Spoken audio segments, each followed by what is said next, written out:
Hola y bienvenido a un vídeo más. Esta vez vamos a hablar sobre Japón. Durante la segunda mitad del siglo XX, Japón ha sido uno de los países más desarrollados del mundo y más avanzados del mundo.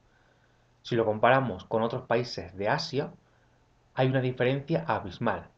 ¿Por qué esta diferencia? ¿Qué es lo que tiene Japón que no tengan otros países de Asia para tener un desarrollo tecnológico tan alto comparado con otros países? En este vídeo lo vamos a ver. Suscríbete si todavía no lo has hecho y ahora sí, empezamos. Todo comenzó en el año 1868 con la Revolución Meiji. Antes de esta Revolución 1868, conocida como Revolución Meiji, Japón era un país medieval, era un país anclado en el pasado. La población de Japón vivía mayoritariamente en pueblos y en medios rurales, y se dedicaban al cultivo de arroz, en la que los campesinos eran en su mayoría arrendatarios o colonos de los daimíos. Los daimíos eran señores feudales que se dedicaban a impartir justicia en sus territorios, y estos daimíos disponían de ejércitos propios formados por samuráis. Los samuráis eran caballeros formados para la guerra. La autoridad central la representaba el shogun. El shogun era un gobernador que era el daimio más poderoso. ¿Vale? Era el más poderoso de los señores feudales. Este era el shogun. Desde el año 1603, la familia Tokugawa ejercía el shogunato. Gobernó a Japón a través de una administración central situada en Edo, Tokio. Por eso a esta época también se le conoce como época Edo. Las potencias occidentales y Estados Unidos, pero principalmente las potencias occidentales, impusieron en Asia, en las colonias que ellos conquistaban, una serie de tratados desiguales. Digo desiguales porque dejaban a las colonias asiáticas en una situación comercial desfavorable. Pues bien, en el año 1858 se firmó el Tratado Harris. Este tratado obligaba a Japón a abrir nuevos puertos al comercio internacional.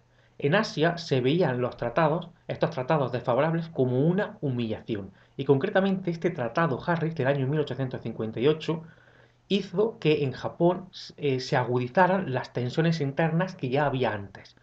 Mediante revueltas se produjeron revueltas y atentados a los extranjeros y a los miembros del gobierno.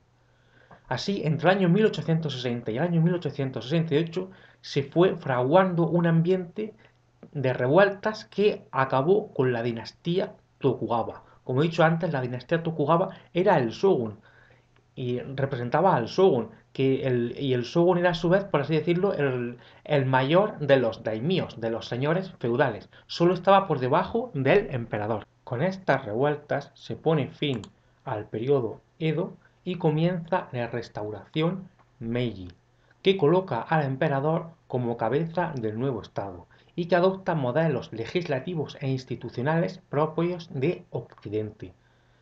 Se acaba con el sistema feudal en el año 1871. Se elabora una constitución con rasgos occidentales, con leyes occidentales. Además, se acaba con los derechos de los daimíos. Se inicia así una reforma fiscal y una reforma agraria muy ambiciosa. El objetivo es extraer recursos de la agricultura para emplearlos en la modernización del país. Y por último, la reforma educativa. La reforma educativa se produce en escuelas primarias y en secundarias. Lo que se hace es imitar el modelo de educación propio de Occidente. Además, también se existe una educación superior.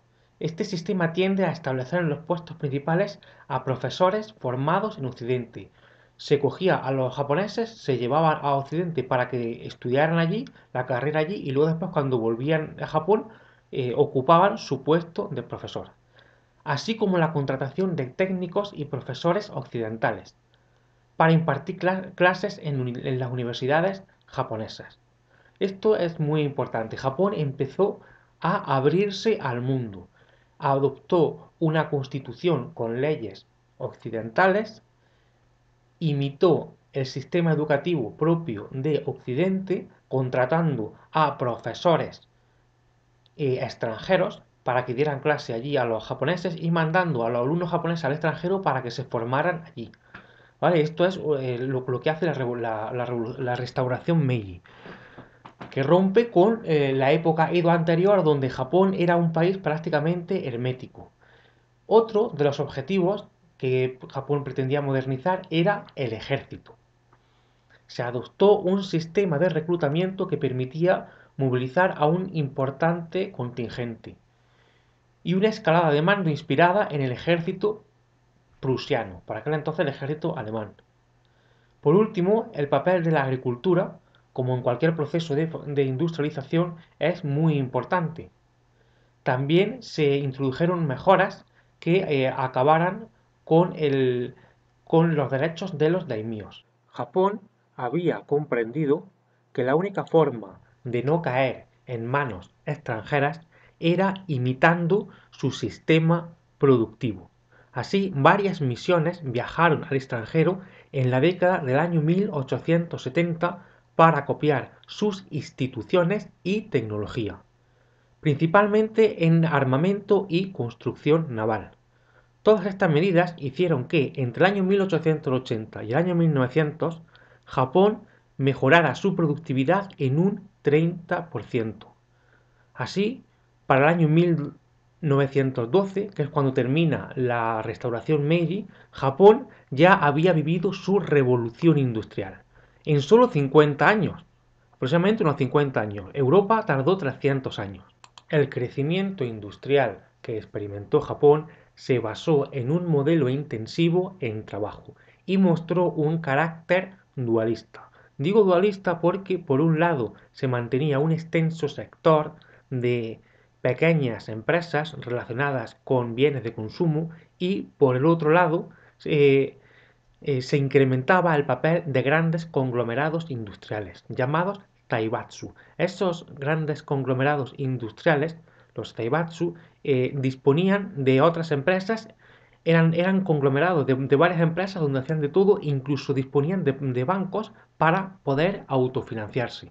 El crecimiento económico de Japón obligó a Japón a buscar nuevos mercados, y esto llevó a una política imperialista por parte de Japón, que culminó con la guerra entre China y Japón, año 1894-1895, y la guerra ruso-japonesa de 1904. En ambas guerras Japón consiguió ganar la guerra. En la primera guerra que Japón mantuvo con China, año 1894,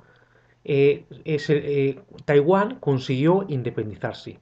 Y en la segunda guerra, 10 años después, en el año 1904, Japón consiguió un protectorado sobre Corea. Además, consiguió una zona de influencia en el norte de China. Así es como Japón logró industrializarse, desde el año 1868 hasta el año 1912, y como culminó en las guerras que Japón mantendría posteriormente con algunos países como China o Rusia. Esta es la primera parte de la historia económica de Japón. Posteriormente haré otro vídeo sobre cómo Japón se recuperó, de cómo la comunidad japonesa se recuperó después de la Segunda Guerra Mundial. Y por último, haré otro vídeo sobre el Japón actual. Actualmente Japón tiene una deuda que es el 250% de su PIB. O sea, tan fatal actualmente. Los japoneses dicen que el emperador es un gafe, que da mala suerte. Bueno, eso lo veremos en próximos vídeos. Bueno, recuerda que nos vemos en el siguiente vídeo.